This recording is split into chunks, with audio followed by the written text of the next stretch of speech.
Hey everybody, it's John Halpin. I'm here with Josh Katzowitz like every Friday. Welcome to this week's edition of Pickwatch Live, or this week's Friday edition of Pickwatch Live. Normally we're recapping a Thursday game, Josh, but we didn't have one. What did you do last night with your free time? The family and I went to go see Mary Poppins. How was it? It was pretty good. I didn't love Lin-Manuel Miranda in that kind of blue-collar Bert spot. Right. He's a lamplighter instead of a chimney sweep.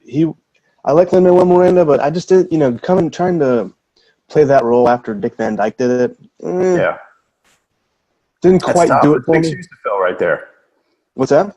That's big shoes to fill right there. Yeah, it is. It's weird, though. My wife is a huge Mary Poppins fan. She's probably seen the movie dozens of times. I've seen it maybe, 3 or 4 times in my life. But for whatever reason, halfway through, my eyes started tearing up.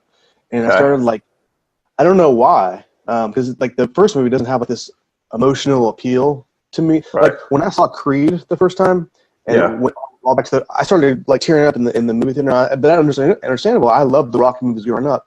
Mary Poppins didn't do the same thing for me. For whatever reason, I started tearing up, and I'd wipe my eyes like this, and it was weird. But it was fun. It was good to be. It was enjoyable. Bring the kids. Okay, yeah, because my daughter's been asking me because my daughter in particular, she loves Lin-Manuel Miranda, and took her to see Hamilton on Broadway and all that stuff. So he's a good actor, and he's fairly charismatic. But trying to fill Dick Van Dyke shoes in that role, in that type of role. Just a little lacking for me, but Emily Blunt as Mary Poppins was pretty good, and the kids were. It was good. I liked it. Okay, gotcha. All right, everybody, we're going to do the Week 16 picks. I want to just tip you off that NFLPickwatch.com, because there's no Thursday game this week. There aren't as many picks in by today as there normally are. So, Josh and I have our picks in, but normally we can say, 83% of the people here like the Vikings. And it looks to me, from taking a quick look, that about half the picks are in so far. So you're going to want to keep an eye over the weekend. If you're using Pickwatch to track picks in addition to making your own, you probably want to check over the weekend, maybe Saturday, to see what the picks look like, to get maybe a better gauge than you get now. You get a decent gauge now, but you get a better one later. But we tell you, NFLPickwatch.com, make your picks, check everybody else's. There's team pages to see how the team's doing against spread. There are different ways to sort all the data from all the experts. You can pick your favorites. That's a relatively new feature. Whole bunch of cool stuff. So let's get moving. Week 16, 2 Saturday games. First, Redskins-Titans. Titans by 10. Over-unders 37. Josh Johnson back at quarterback after his win in his first start for the Skins last week. They didn't do much on offense, but they did enough. And they won. He didn't screw up, which is basically the way they wanted it to work. The Titans are coming off shutting out the Giants on the road. The Titans 5-1 at home, 3-5 on the road. They've been, but they had wins against some good teams at home. They've won 3 in a row. They had that little blip there. They won a couple in a row. We really thought they were coming along. Then they lost a couple in a row. Now they're back on a winning streak, playing for a playoff spot. The Redskins had lost 4 in a row before beating the Jags, but the Jags are. I know the Jags are playing at home. Jags are kind of bad. What do you think here? I'm seeing a Titans route, but maybe all year I've been buying into the Titans a little more than I should. I don't know if I see the Titans really. I just don't know if they have all the offense to really feel. I feel comfortable saying they're going to rout anybody. Josh Johnson, it was kind of a joke last week when I think I said he was the all-time best third-string quarterback or whatever, but he did okay coming off the street. He rushed for 49 yards and threw for 151 yards and a touchdown. Didn't turn the ball over. Well, I guess he fumbled, but he didn't lose it. He didn't turn the ball over at all, and that's what you need from that guy like that. And we've seen that a couple of times this year. Nick Mullins in San Francisco has done well as kind of a really deep backup. I think the Titans are going to win the game, but I don't, I know they won by 17 last week, but which I guess is sort of a rout, and obviously would be enough to cover the spread this week. And the Redskins just aren't very good, even with Josh Johnson. But I look at the Titans and they've had some sizable wins this year. But I'm not comfortable putting money on the line that says they got to win by at least 10 points. Okay. I mean, I know they did with they won by 24 the Patriots, and they won by 21 a couple weeks ago versus the Jaguars. But I don't feel great about putting my money there. So Derrick Henry, 200 yards again. What do you think? We ready for another Derrick Henry smash game? That guy's been crazy the last couple weeks, huh? Yeah, he really has. But again, do you feel comfortable? Like, he's not ever been a guy you can count on for that kind of, production on a consistent basis. Correct. So are you going to be like, oh, this guy's turned a corner in his career just because he's had a couple good weeks? I don't. I think they are committed to him being their workhorse at this point anyway. I don't know that means he's going to be a superstar and run for 150 or 70 yards every week. And you can't carry 33 times a game. You can do that late in the season now when he's got fresh legs, because all year they've been splitting time with him and Deion Lewis, and now they're finally saying, okay, Derek. I mean, the stat that I've used all week that I've noticed is that last week he had 33 carries against the Giants. Before last week, he had not been on the field for 33 snaps all year. Right. And they just decided 2 weeks ago, like, oh, hey, let's give him the ball every time. All right. And actually, 2 weeks ago, they didn't. The game against the Jags where he had the 99-yard run and the 4 touchdowns, he was splitting time with Deion Lewis. Like, he only carried 17 times. Then last week, they went, all right, we're winning. Let's grind it out. Right. But, he went through a stretch in, like, week 6 through, let's say, week 9, where that included a bye. 21 yards, 33 yards, 27 yards. Now, he only had 7 carries, 12 carries, 6 carries, but he's only averaging like 2.75 yards a carry. Right. So like just because he's had just like these great numbers this last couple of weeks, I don't know. He could very well go like 21 carries for 50 yards, and you're like, oh well, that was kind of a short-lived pop. Right. Yeah, I think Reds are going to win, but again, I don't like him by 10. Okay. I think we're probably looking at 24-7 or something. Like, I think the Redskins are going to be kind of helpless on offense. So anyway, Josh has the Redskins against the spread. I have the Titans right now on NFLPickwatch.com. 61% of the experts have the Redskins getting the points, and 65% of the fans have the Redskins getting the points. Everybody's with you. I'm in the minority this week. Okay, Ravens Chargers. Chargers by 4, over under 43.5. Ravens have won 4 out of 5. The only loss was an overtime at Kansas City. They've been playing well since Lamar Jackson became their starting quarterback. They've been playing well. They run the ball a ton. They run the ball more than anybody in the league at this point. Gus Edwards runs 20 times a game, and Jackson runs 15, and Kenneth Dixon gets 10. I mean, they just basically, it's like an old school, not option because that's not the style. But it's like, we're going to run the ball down your throat and play defense and see if you can beat us, which is working. Their wins in this stretch, though: Cincinnati at home, Oakland at home, Falcons on the road, Bucks at home. So they haven't been beating a murder's row of teams. They're stepping up in class this week, to use a horse racing term. Chargers, on the other hand, have won 10 of 11, a lot of close wins. They're going to get Melvin Gordon back. Looks like they're going to get Keenan Allen back. They're tied atop the AFC West. If the Chargers win and the Chiefs lose at Seattle, the Chargers will be in the driver's seat for the number 1 seed in the AFC. Now, home field, this is not the greatest home field advantage in the world that they have this weekend, right? And even the playoff, looking ahead to the playoffs, it's the same thing. This is kind of a, who the heck knows who's going to show up. Yeah, yeah. I mean, it seems like a lot of times they'd rather be on the road. They play well on the road. This is kind of a tough game for me. I'm going with the Chargers straight up. I'm going with the Ravens at plus. Was it 4.5? You said. All right, we got 4 now. It's down to 4. Okay, I had it at 4.5. I think at one point earlier in the week it was 5.5. I think that might be right. And I took the Ravens then, even at 4.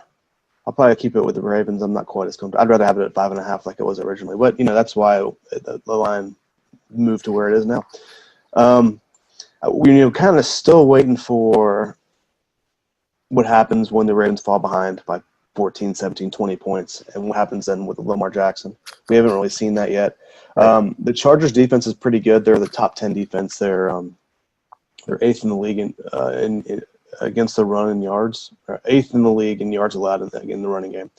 So this could be a situation where Baltimore comes up against a pretty good rush defense, and we'll kind of see what happens. But again, is this a team built for the playoffs offensively with Baltimore? I mean, Lamar Jackson's been good, like you said, but we're still waiting, I guess, to see what happens when they fall behind. We just haven't seen it yet. And the only loss they had was to the Chiefs during that stretch. Yep. They won 4-5, and they kept that game close, had chances to win the game. I don't know. I think, like I said, this is going to be a close game. I don't think the Ravens will pull it out. Again, that's a tough. Like, even though there's not a huge home advantage for the Chargers, the Ravens still have to go all the way across the country, and that's a tough flight to make and a tough road trip to go on. I think it's going to be a close game. I like the Chargers, like I said, but I think the Ravens will keep it close. But from going from 5.5 to 4, it makes me kind of wary too. Yeah, I don't think. Yeah, and it did open at 5.5. The question I want to ask you about them in the playoffs. I agree with you for being a serious threat in the playoffs, right? I mean, and they're now in a position. If they lose this game, they're probably on the outside looking in. So it's tough for them to make it. But let's say they make it, and if they make it, they're going to be the 6th seed because the Chargers Chiefs loser is the 5. So yeah, I don't know how built the Ravens are for the playoffs, but in round 1, they probably go to either. Well, they might go to they could go to Houston. They could go to New England. Yeah. I mean, those are, or they could go to Pittsburgh. No, they wouldn't go. Pittsburgh wouldn't be the 3 most likely if the Ravens didn't win the division. But like they could, those 2 teams those wins are doable. Houston or New England, that's doable for them, I think. I think Houston's a lot more. It seems to me like Houston's a lot more doable than New England. But the way New England's played, yeah, it's. I mean, listen, there are teams that there's always teams like this that are like kind of on the bubble and that have major questions, and then they make this great playoff run, and they just get it together at the right time. And I mean, the Ravens are playing well. I mean, they're kind of peaking at the right time. Oh man, can you hear that? Some audio coming through my computer. No. I mean, the Ravens did that with Joe Flacco a couple of years ago. All of a sudden, they just caught heat at the right time, and they won the Super Bowl. So, I mean, it's not the normal possibility, but I don't know. If they go to a place like New England and Brady's on, and they fall behind by 21-0, then they're screwed. But yeah, no, you're right. I mean, both those games on the road, if they make the playoffs at New England and at Houston, they are winnable. Yeah. I mean, I'd rather I guess you'd rather do that than. I mean, obviously, than go to the Chiefs, or right. Maybe even the Steelers. All right, so you had the Ravens get spread, but you got 5.5. At 4, it's a little. I think I actually had it. I saw it at 5.5. I picked it at 4.5. Okay, so you got the Ravens. I got the Chargers. I think it could be closer. This is one of those. If I had to pick 5 games to bet, it wouldn't be this. One of them wouldn't be this one. Experts, 55% have the Chargers given the points. Fans, 54% of the Chargers given the points. Pretty uniform there. All right, let's go to Sunday. Bucks, Cowboys. Cowboys by 7. Over under 48. Cowboys are 6-1 at home, so they're 2-4, 2-5 on the road. The Bucks are 1-6 on the road. It's not great. The Cowboys had won 5 in a row before they got shut out at Indy. They're waiting on Zach Martin. He was limited in practice. They're not sure if he's going to be back. I looked at this game last week, and I kind of went, I'm not killing the Cowboys for that loss. Like my outlook on them didn't change in that game. It's a tough spot against a good team, and I know they would rather not have gotten shut out. But this doesn't make me reconsider anything about the Cowboys. They're kind of the same team I thought they were, and in this game, I think that's probably enough. Yeah, I did like the idea that I think Ezekiel Elliott's like, oh, we needed this loss to like wake us up. Yeah, I thought that was that's a funny kind of thing. For him to say. But I mean, I guess it's a good attitude for him to have, but it's like, man, you guys got beat up badly, and you're like, oh, this is a good thing. Yeah, I'm not sure if it's a good thing.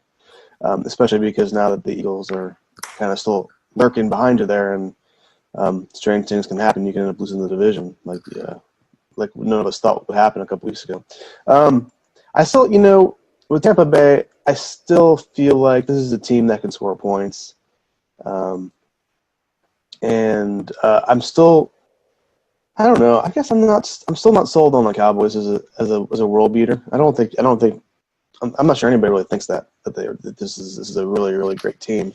I know the Buccaneers offense hasn't played great lately, but for what we saw earlier in the year, I just have a hard time getting that out of my head that this is a team that can still score points. It's silly because they haven't been scoring points lately, but I think in the back of my head, I'm still thinking that. And I have the Cowboys straight up here. Okay. I do have the Buccaneers at plus 7. Is that what it is? I'm sorry. Yep, it was 7, yes. I'm looking at what I had it at. Yeah, plus 7. I don't know.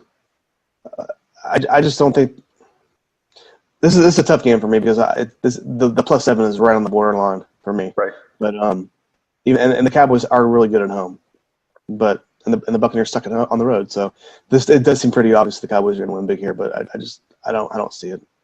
And to your point, the last 2 weeks they've played the Saints and the Ravens, and they scored 14 and 12. They do have pretty good. They do have a pretty good offense, and they can score. Yeah. I think the Dallas defense is pretty good. I'm curious if they get back to full strength before the playoffs, and Irving comes back and Lee's not limited anymore and all that. I don't know. They're an interesting. They're just a more interesting playoff team than I thought. I actually have become over this year. I'm more of a Dak fan than I was before. He's better. Like I came into this year going, you know what? He's not. I mean, I knew that the first year was a little misleading. That people thought he was some kind of, not superstar, but really, really good. I didn't think that. I just thought he was in a great situation. And he was kind of okay. And last year I went, see, they caught up to him. I don't know. I like him more than I thought I would. Like he's a guy who I think they keep him long term, they're going to be okay. I don't see it. The fact Jared Jones saying they're going to give him a big extension, I think that's a bad thing. But I mean, is he a guy you'd rather have than some? I mean, considering the quarterback class coming out in the draft next year, it's not supposed to be very good. Would you rather have him or have some some other guy who does not prove in the league? I guess you'd probably rather have Dak. I think Amari Cooper has made that team a lot better. I think Amari Cooper has made him a better quarterback for some reason. But long term, I'm still not buying it yet. Okay. I mean, I do think to what you just said. Look, there's merit. Some of the teams that are doing well, I mean, they're kind of using the model of the quarterback on the cheap rookie contract, and spending the money elsewhere. Which is what some of the teams for Seattle. And that's one of Seattle's greatest accomplishments was doing that with Russell Wilson. I mean, right. And the Rams are doing it now. The Chiefs are doing it right now. I mean, everybody can't be Mahomes, but it seems it's an interesting way to build a team, which is why some of the teams like the Giants, who I like to pick on, thinking about keeping Eli Manning for $23 million next year is insanity. Yeah, no, it's an interest. You're right. It is interesting. But then you look at, you always have Tom Brady, who's, you have Aaron Rodgers, who obviously this year they're not very good, but a guy who's always, one of the best ever and can lead that team back to playoff glory maybe.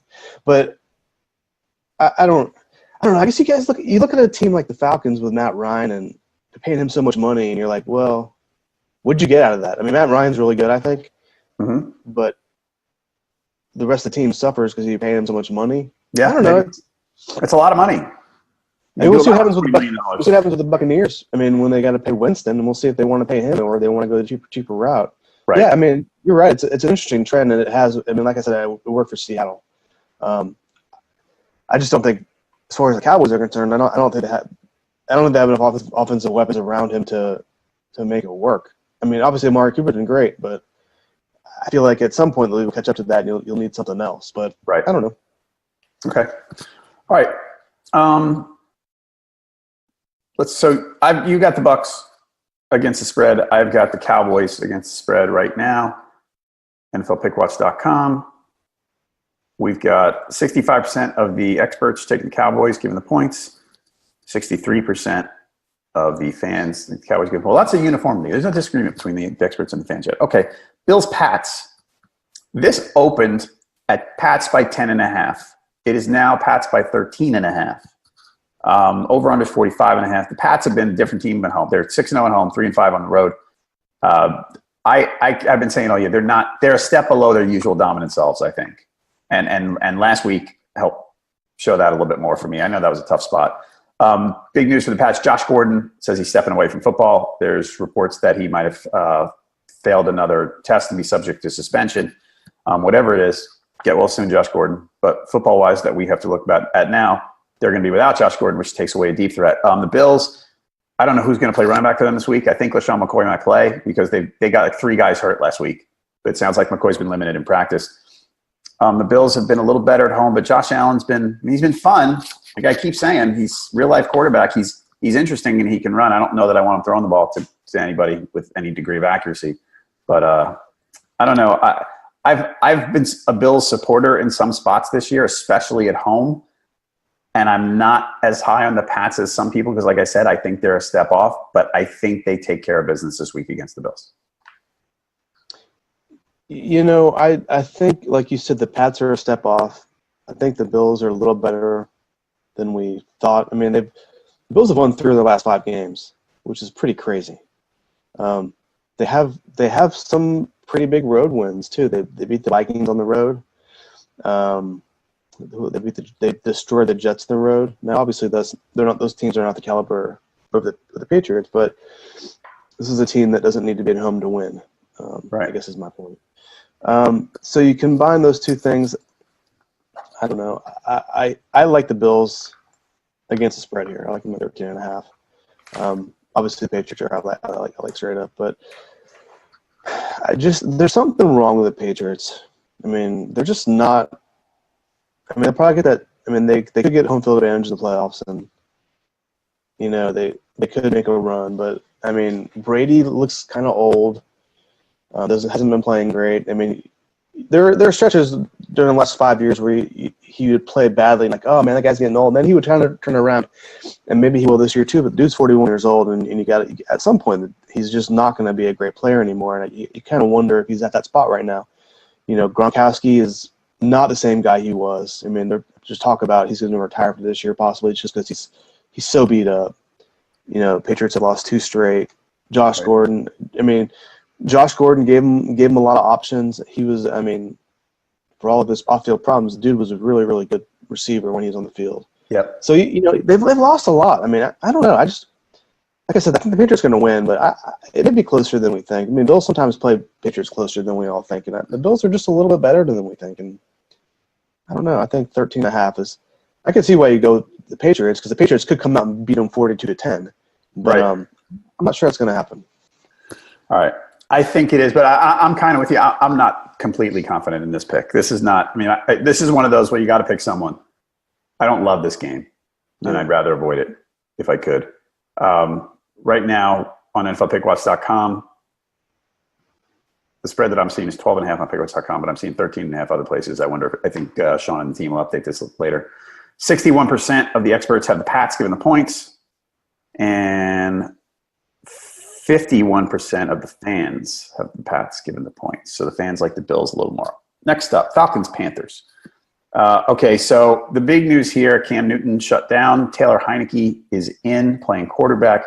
This opened at Panthers -3.5 with the over-under 50.5. It is now Falcons -3, over-under 43.5. Points way down. Falcons now favored. Makes perfect sense. The Falcons had lost 5 straight before blowing out the Cardinals at home. Falcons, however, 1-5 on the road. They lost Ito Smith, not a huge deal. Tevin Coleman played well last week. Julio Jones didn't practice Thursday. I think he's going to be okay. So this game, it's weird. Early in the week, I said, look, I knew what was going to happen with Cam, or we were so after Monday night, you could see something was wrong. Mm-hmm. And when I saw the spread opened at Panthers -3, I said, jump on. Brian and I talked about Tuesday. I said to everybody, jump on the Falcons right now because the line's going to change, and it did. Now, you got to buy that the Falcons are going to win and cover. Are you ready to buy that? You know, when I first made my pick, it was Atlanta was +2.5, and I picked them then. So I feel pretty good about them. And as far as them not being a favorite, I feel pretty good about picking them straight up. I like them. I like them here. You know, I just. You know, I feel like I've been a Falcons apologist all year long, and that's been bad for my record because I think I'm awful picking the Falcons. Although I did get last week right, so that was good. That just shows you how bad the Cardinals are. But you know, The Falcons team can score some points. I don't know. Without Cam, I think one reason I was kind of not hesitant to pick the Falcons in the first place was because Cam was hurting. We knew Cam was hurting, so that didn't.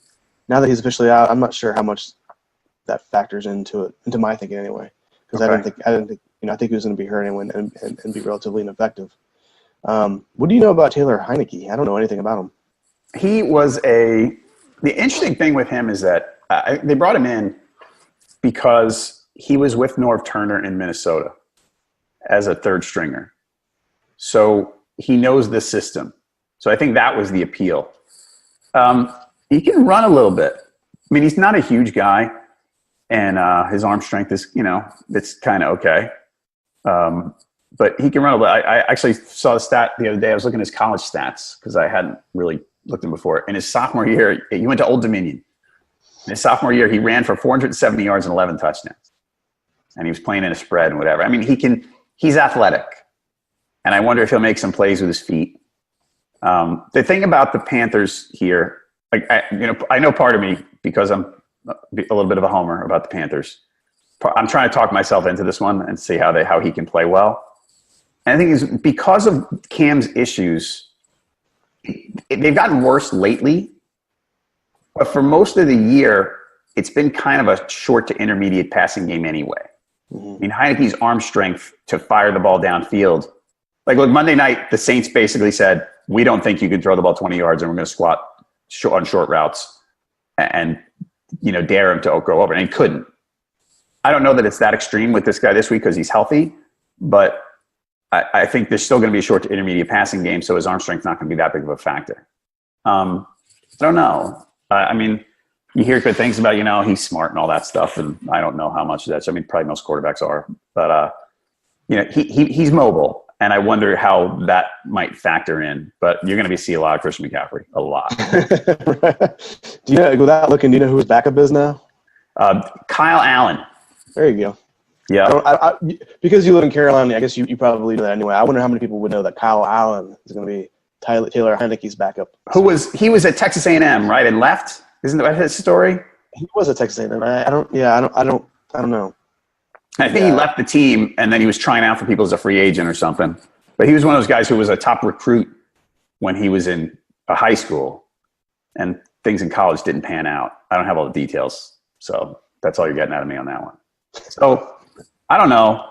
I mean, I think the logical play is the Falcons with the backup quarterback playing, but neither team has played well. I mean, these two teams combined have lost in the last 6 weeks, have won 1 out of 12 games. It's terrible. And the only win was the Falcons beating the Cardinals at home. So these are two just bad teams right now. I could see the Panthers pulling this out, but I might be talking myself into it. I don't know. A bad team with a good quarterback versus a bad team with an unknown quarterback. I'm going to go with a bad team with a good quarterback. Right, I'm with you. That's the smart play. So, all right.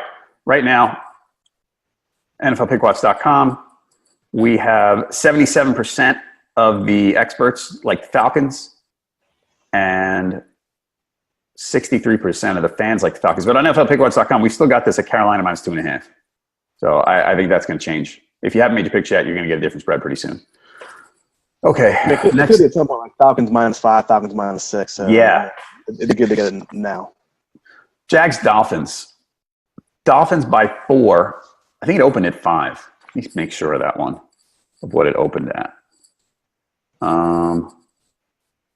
It opened at 4. Okay. I saw it at 5 at one point. Dolphins by 4. Over-under 38. The Jags have lost 9 out of 10. Leonard Fournette sat most of the second half last week. Sounds like he hurt his ankle, but sounds like he's okay. Cody Kessler starting again. I don't know why. I mean, I know Bortles is bad. I think Kessler might be worse, but we know whatever. The Dolphins with Tannehill have been kind of okay. 5-4 with Tannehill. I know they haven't played as well lately. Frank Gore's out for the season. Kalen Ballage is going to get a lot of work. And he had that big long touchdown run last week. When I saw this line, all year long I've been bashing the Dolphins, saying I've been treating them like a bad team. And at 7-7, I know they're worse lately. I can't treat them like a bad team anymore. They're maybe a little below average. I think the Jags are kind of bad. I looked at this spread and I was like, Really? 4? They're only favored by 4 at home against the Jags against Cody Kessler. That made no sense to me when I saw it. Did it make sense to you? No. Okay. No, it didn't make any sense. This is like it felt like a slam dunk to me. To go with the Dolphins here. Like Jacksonville sucks. I mean, Jacksonville is really bad. So I don't, and the Dolphins don't. I mean, the Dolphins are okay. Especially with Tannehill. I mean, we said last week. I think he's like in his last 16 starts, he was 12-4, I believe, and obviously it was last week to Minnesota, so I guess 12-5 now. But I don't know. I don't see why this game was 4. God damn it. John, when you're trying to look up websites during a podcast and they keep auto-playing videos, it's really annoying. Oh, it's so annoying. So those times when I just nod my head and I pretend you're not sure if I'm really listening to you, that's what's happening. It's like somebody talking in your ear on a news broadcast. I never had to really have to deal with that, so now I can that would be difficult. Anyway, yeah, I don't see Jacksonville hanging around here. Like you said, I think I like the Dolphins a little more than I think I should. Yep. I think this is an easy one, man, to be honest with you. I do too.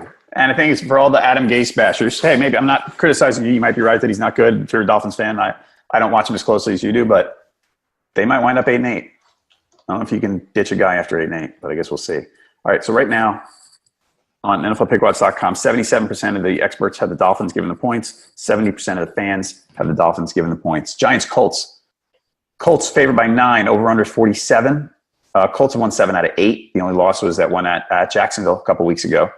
Odell Beckham did not practice again on Thursday. Pat Shurmur made a point of saying he was not shutting Beckham down, but that does not necessarily mean Beckham's going to play this week.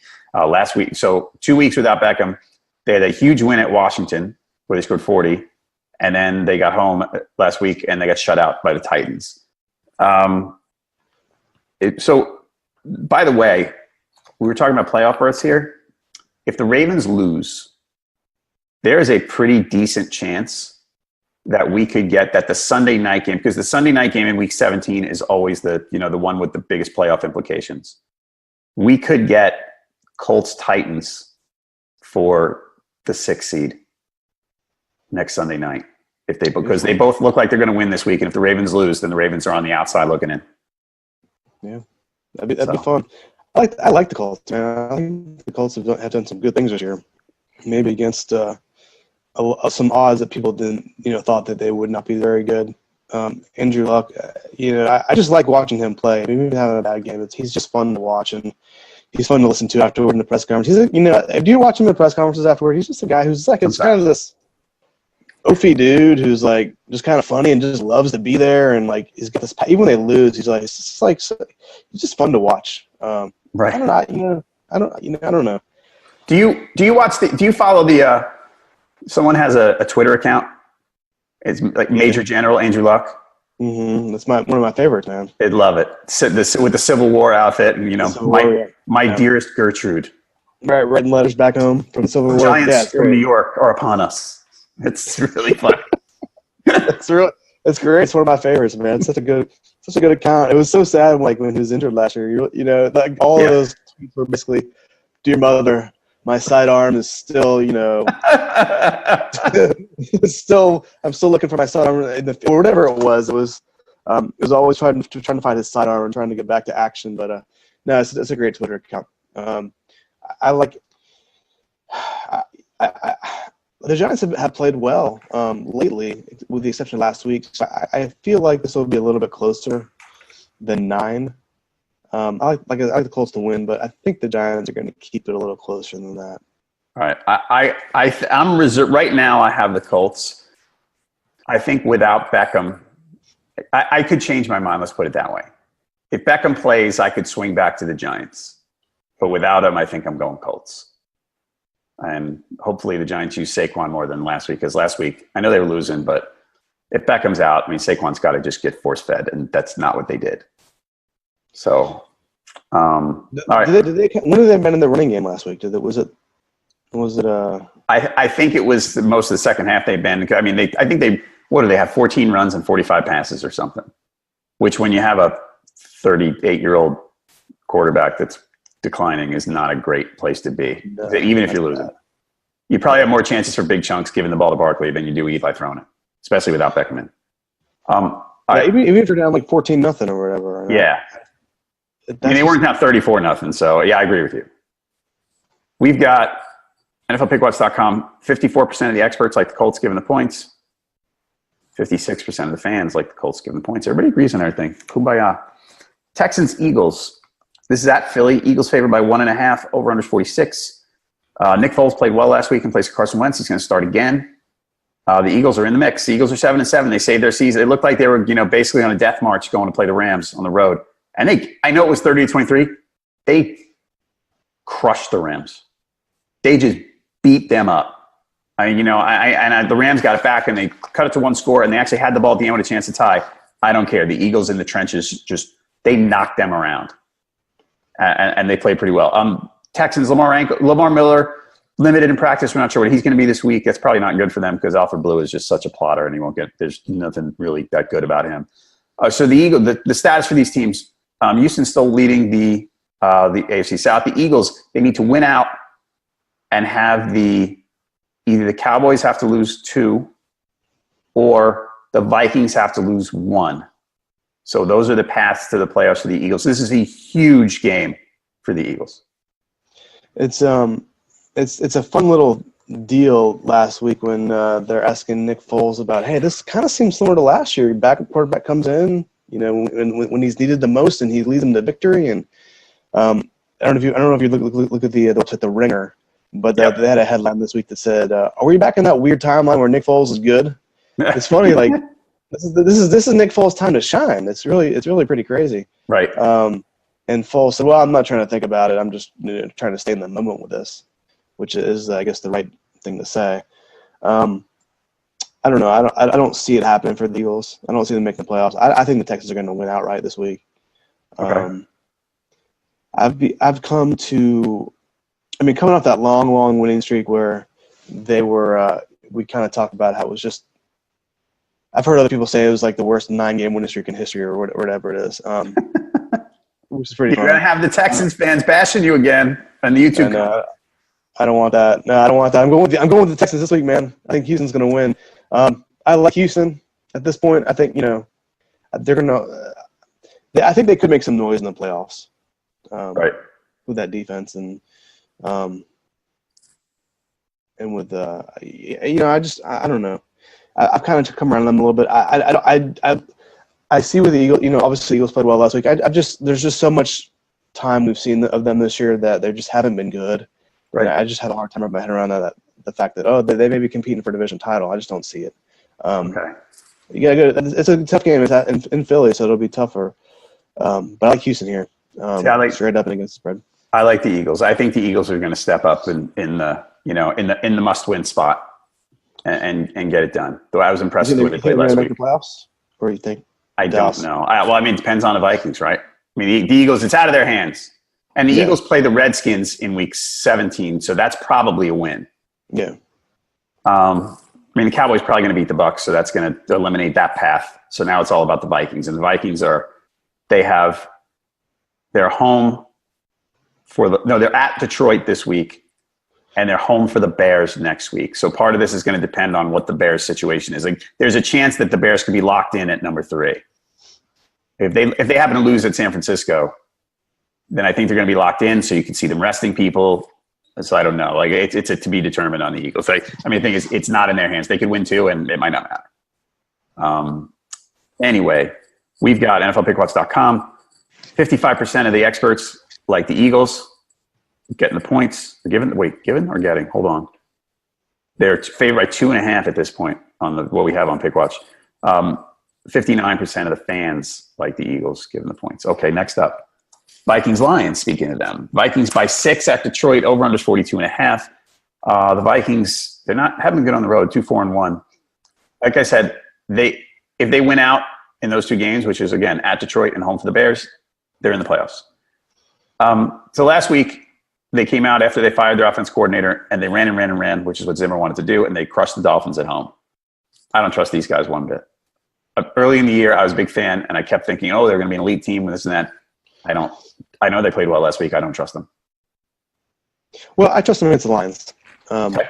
The Lions have been you keep wanting to think the Lions are going to win these games they should be winning, and then they come out and they lose. And you're like, what happened? Like, this is a team that should be okay.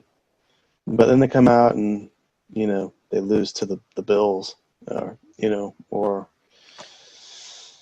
I don't know. Actually, they have a bunch of pretty good. I mean, they have, everybody they've lost who's actually pretty good, except for maybe the 49ers and the Jets. Right. That's the thing. Their schedule's been tough. They had a string of losses that were all the tough teams. Yeah, I mean, that's true. But I don't trust them at all. I think it's we've seen it a couple of times this year when a new offensive coordinator comes in, or really when a new offensive coordinator is elevated to replace their fired offensive coordinator, that this team has had some success. We saw that early, when the Cardinals a little bit with Byron Leftwich when he came in, and we've seen it a few other times. So, losing to Filippo, I think, and Zimmer having the ability to kind of put in a guy who's going to do what he wants, maybe a good thing. I think Mike Zimmer's a really good coach. I think Mike Zimmer knows what he's talking about. I think if Mike Zimmer says to do something, you kind of do it because he knows what he's talking about. So from that perspective, from this kind of run first mentality, especially when you have a guy like Dalvin Cook and Latavius Murray, I think you go with that way. And I don't know. Like I said, if this was next, week 17 they got the Bears, so that's a different story. Whether or not you trust them against the Bears, I do trust them against the Lions. I don't think they're going to have an issue, even at -6. You have Detroit, right? I have Detroit. Yeah, I don't trust the Vikings on the road. You trust the Vikings to lose by less than a touchdown, I guess? I think they're gonna. I think the line. I like the Lions to cover. I don't know how much I like them to win. I think it's a tough game. So 6 is a little much for me with the Vikings. So we've got on NFLPickwatch.com, 71% of the experts like the Vikings given the points. 64% of the fans like the Vikings given the points. So they're with you. Okay. It's one of the first times they've been with me all day. Folks, we are at about 42 minutes and we have 7 games left, so we're going to pick up the pace a little bit on the game. I love talking to Josh, but we don't want you to watch for an hour and 15 minutes. Packers, Jets. That is the worst, by the way. Before let me go off on a tangent real quick about podcasts that go way too long, right? The podcast is supposed to be 55 minutes. Why is it an hour 30? You don't have time to listen to it for an hour 30. Yeah. That happens a lot. But anyway, go ahead. That's us right there. We are what we we become what we hate. Yes. All right, Packers by 3 at the Jets, over under 47. Packers are 0-7 on the road, by the way. 1-5-1 against spread on the road. The Jets have lost 7 out of 8. I will say I think Sam Darnold looked good last week against the Texans. I thought he had a nice game, even though they didn't win or didn't cover. But he had him in position to win. I thought he played pretty well. Aaron Jones out for the Packers, so you get to see Jamal Williams in the backfield. Aaron Rodgers says he'll play. There was question about shutting him down. He's apparently hurt, has groin and knee bothering him. Sounds like he's going to play. I think you'd want to watch it over the weekend because the stuff I heard this week, I was like, okay, I think he's going to play, but I'm not 100% sure. I look at this. I don't like the Packers. I'm saying all year I don't think the Packers are a good team. But this spread, I think the Jets are worse. I don't know. I know the Jets played a tough game against the Texans, which leads you to think they could beat the Packers. I don't know. I just kind of like the Packers here. I thought they played a decent game in their first game without McCarthy. I don't love this one, but I'll take the Packers. I think the spread's too small. Yeah, I do too. As long as Aaron Rodgers is out there, I'm gonna. If Aaron Rodgers is out, yeah, I mean this is kind of a no-brainer to kind of turn it back around. But with Aaron Rodgers out there, you hate losing Aaron Jones because has been pretty good this year. Yeah, that made me kind of squeamish, like to think I don't know. I don't know. I think, like you said, I think the spread's too small with Aaron Rodgers.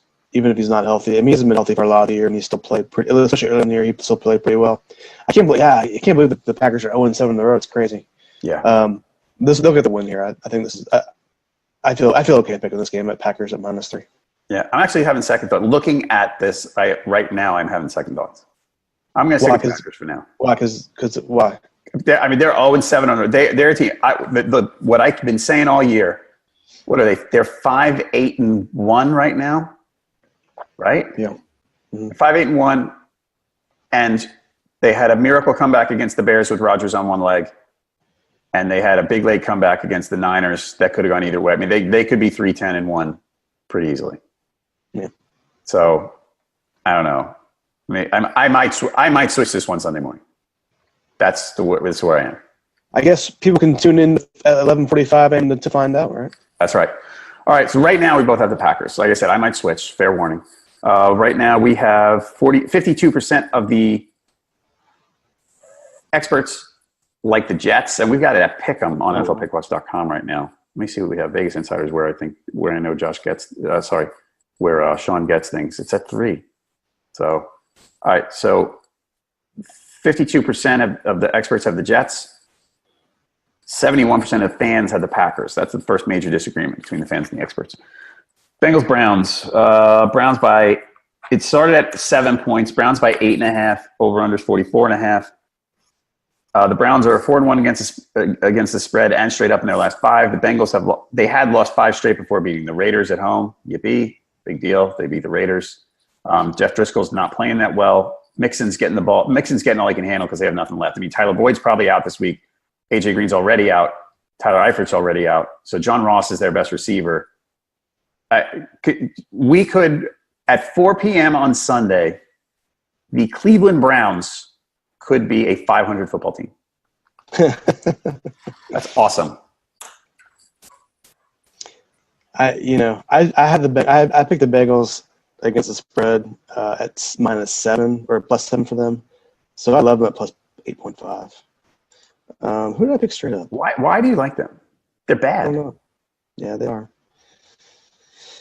I'm trying to. Is it the Browns? Or do you have no faith in the Browns?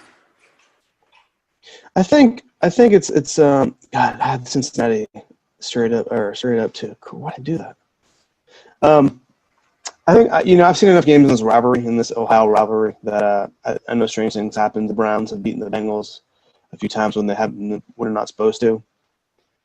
I don't really have a great explanation. Sometimes you just gotta go by the gut feel, man. Okay. That's fair. If that's what it is, that's fine. I didn't know if there was a logical explanation, not saying it needs to be a logical explanation. But there is a logical. My logical explanation, Hugh Jackson's coming back home, baby. And that's gonna fire up that Bengals team. That's an advertisement for the Browns right there. Hugh emotion to victory.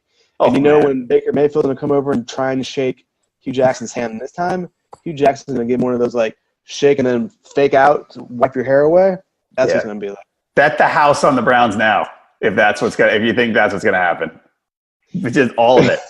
Every bit, everything you have. It's called the Factory of Sadness for a reason. No more.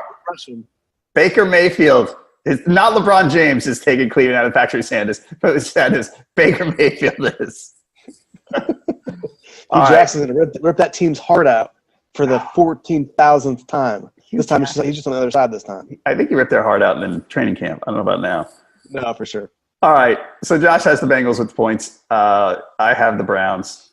Right now we have 52% of the experts like the Browns giving the points. 51% of fans like the Browns giving the points. I think you all just don't think the Browns are good enough to be given a touchdown to anybody. I think that's what it is. Rams, Cardinals. Rams now by 14.5. This spread, I want to see where it started.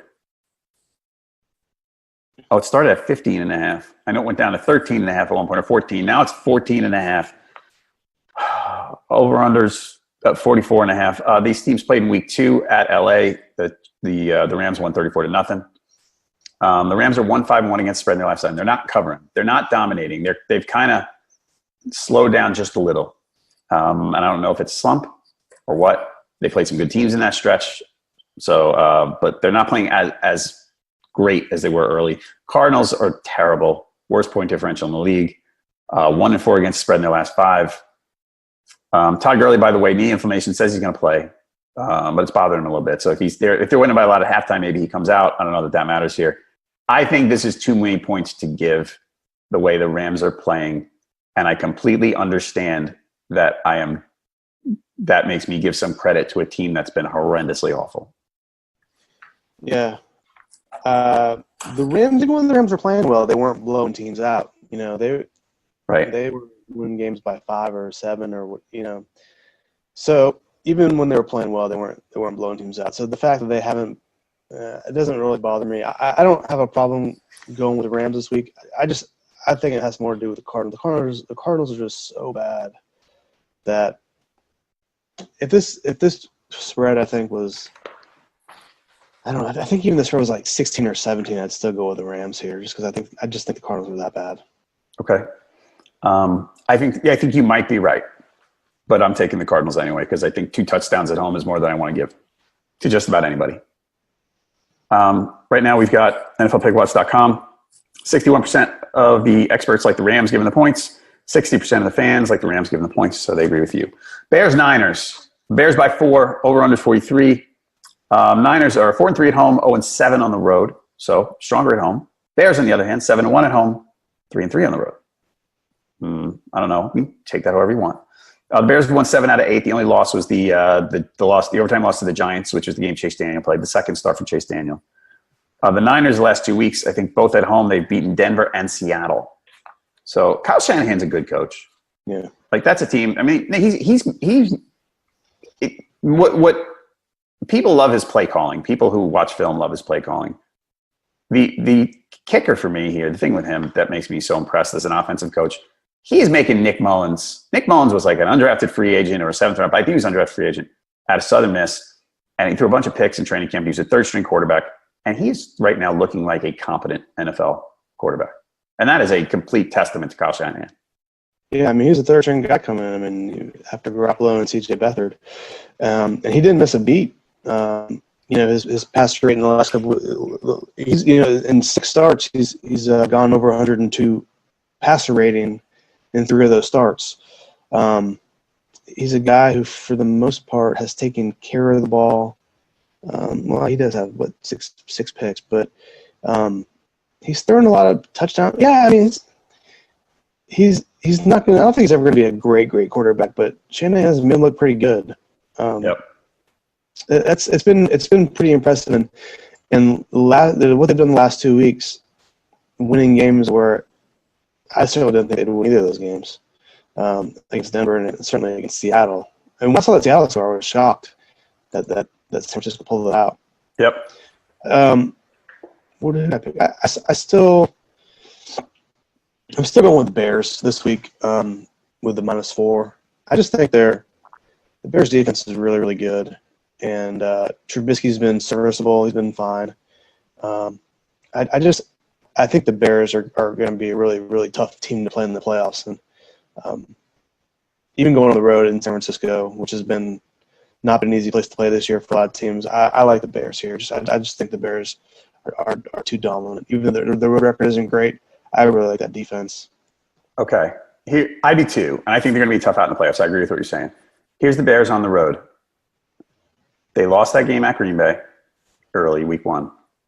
They won by 2 at Arizona. They lost at Miami. They won in a blowout at Buffalo in the Peterman game. They won on Thanksgiving Day in a game that was very tight late. They lost to the Giants. I'm just looking at this. I think the Bears might win, but I think if they win, it'll most likely be close. And I'm no way the Niners have been playing. I don't want to give that any point. I mean, it's not a ton of points. It's only 4. But that's kind of where I am on this game. Bears winning wouldn't surprise me. I just think it's more likely than not to be a pretty close game. Okay. So we've got NFLPickwatch.com. 71% of the experts like the Bears giving the points. 70% of the fans like the Bears giving the points. I feel like everybody's against me this week. I'm on my own. So whatever. Steelers Saints. Saints by 6. Over under 53. It opened at 56. It's gone down. Quick injury note. We're recording this. If you're not watching live on Facebook, right now I'm talking about 8 o'clock Eastern on Friday. Juju Smith-Schuster left Thursday's practice with a groin issue. There's not really a lot of word that I've seen this morning, at least, on how serious it is. So you're going to pay attention to that over the weekend. That could affect the Steelers. Sounds like James Conner won't be ready to go, and we're going to see Jalen Samuels again. He played really well last week. The Saints offense has not been clicking for the last month. They've been just okay. I mean, this over-under suggests that they're going to get back on the horse here. I don't know. They're just – and at home, they're different at home. And most of these games have been on the road, other than the Thanksgiving Day game. But they're not – they look like an unstoppable offensive force early in the season. And their defense is still playing pretty well, but the offense has kind of slowed down a bit. And I wonder what do you think they're going to bounce back this week? I kind of do think that. I think they are probably the best team in the league. I think at this point, I would pick them to win the Super Bowl. And you're right. Losing to the Cowboys was a bad loss, and they didn't look so great against the Panthers. Although their defense was pretty good. The Saints defense was pretty good against the Panthers. I still like New Orleans. They have one day less of rest than the Steelers come off that Monday night game. But and I know Pittsburgh's kind of coming off that high last week with the win versus New England. But I'm not sure the Steelers are. It's kind of a tough thing to ask them to win like back-to-back really, really tough games like they're going to have to do. Yeah. But they're going to have to do it. I mean, just to make sure they win that division. But right.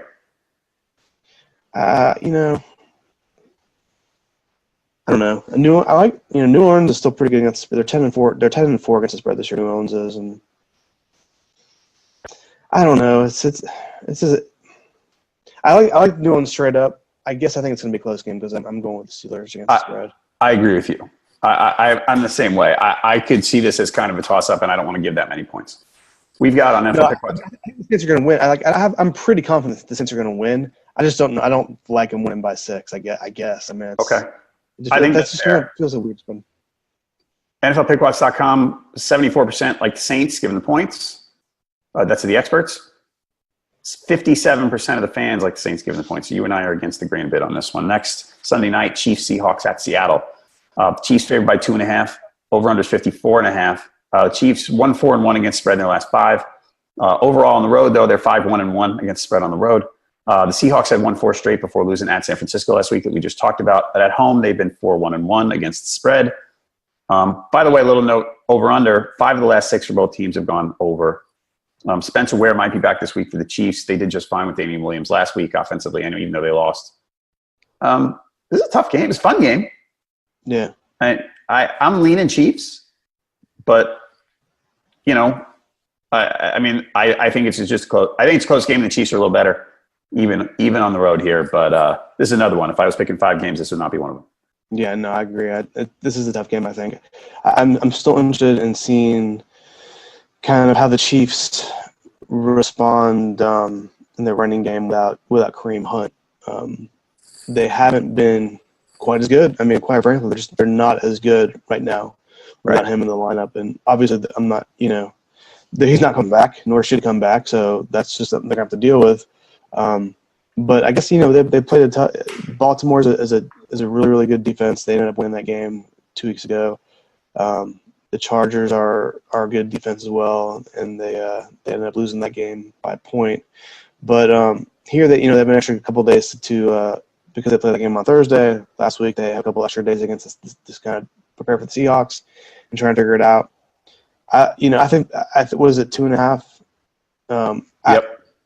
If you're going with the Chiefs, I think wholeheartly the Chiefs are going to win. So if you're picking them to win, you're not going to go with the Seahawks here. So I think it's a pretty easy call. It's a tough, like I said, it's a tough game.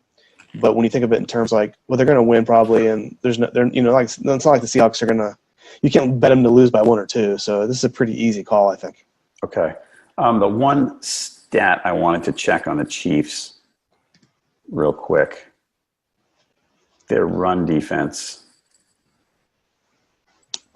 They have given up, it's 5 yards a carry, and the Seahawks run the ball more than anyone in the league, or just about more than anyone in the league. So just food for thought that the matchup here, the Chiefs can be run on, and the Seahawks run pretty well.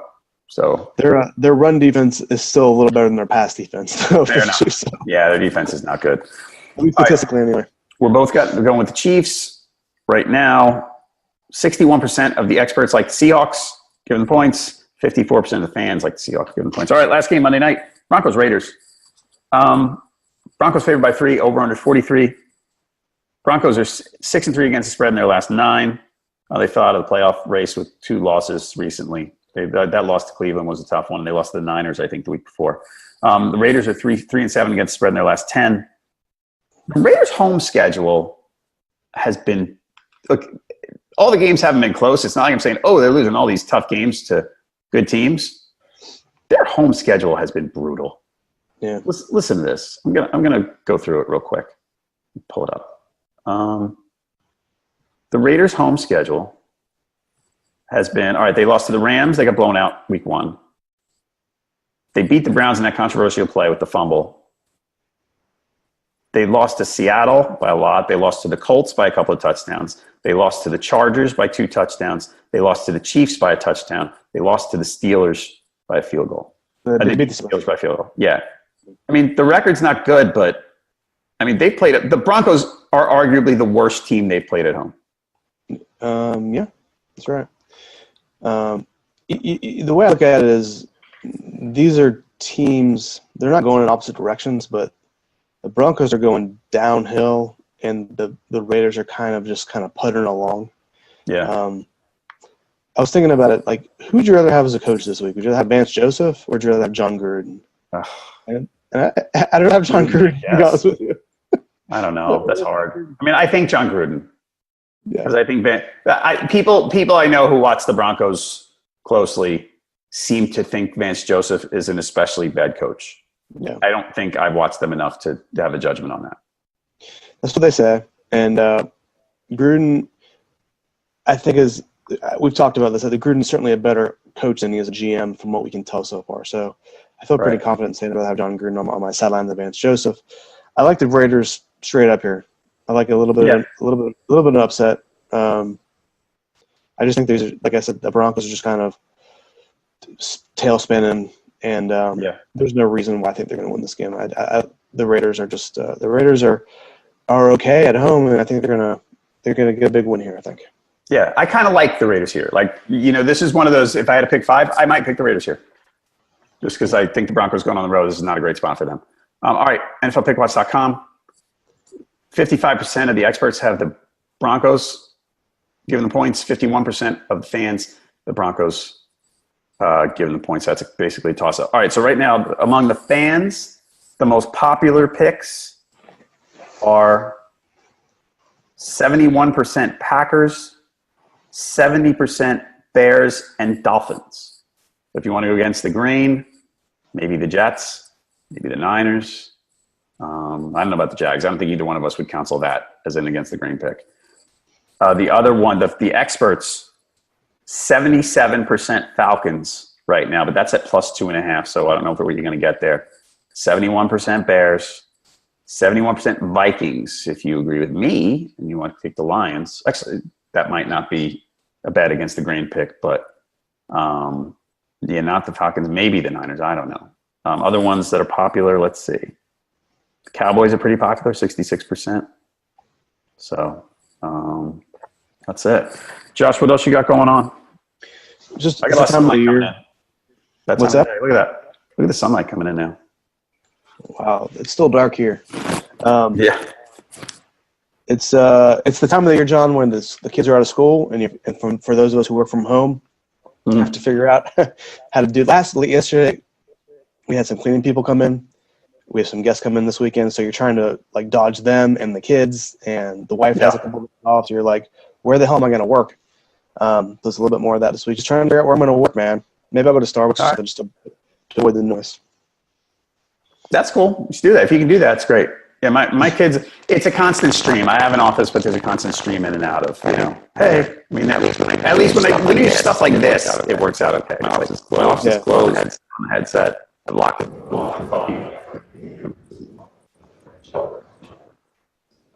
All right. Folks, find us on Twitter. If you want Pickwatch.com, you want to ask us questions. He is at Josh Katzowitz on Twitter. I'm at Halpin37. Our main account is at Pickwatch. As Josh mentioned earlier, I'll be here. I'll be on the Facebook Live at 11:45 a.m. Eastern on Sunday, going over the late inactives, Odell Beckham, guys like that. We don't have to worry about. But Sunday morning news about injuries might help us out. I think the Giants actually, there could be a swing there, at least what I think, depending on whether Beckham plays or not. So tune in then. Hey, Josh, enjoy the holidays, man. Have a great time with your kids and time off and all that stuff. Not time off for you, but for everybody else. It's no time off. We'll be back. And Josh and I will be back next Friday, getting ready for week 17 at the same time. So while you're all sleeping in, hopefully, Josh and I will be here at 7 a.m. Eastern, 6 a.m. Central for him on Friday. Oh, that's so brutal. So brutal. Football. All right. That's it. Like I said, Sunday morning, come check it out. For Josh Katzowitz, I'm John Halpin. Thanks for watching Pickwatch Live.